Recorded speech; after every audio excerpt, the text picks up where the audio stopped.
Galvatron! You won! You'll pay for this betrayal, Thrust. I'm angry. And do you remember how I get when I'm angry? You don't scare me anymore, Galvatron. Unlike you, I've learned to choose my allies wisely.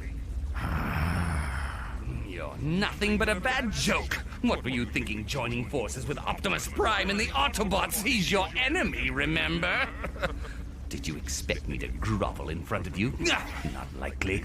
I have no need for you. All we ever did was fight one meaningless battle after another. What was the point? You wanted to control the mini-cons and the universe, but we know that'll never happen now. You lost control of the Decepticons.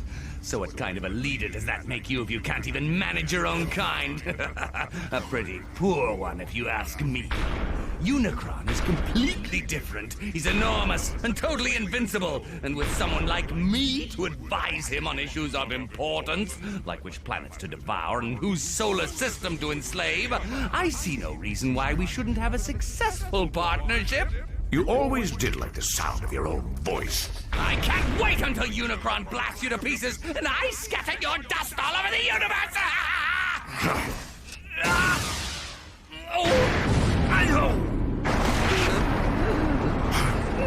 Galvatron! I didn't mean what I said! Please!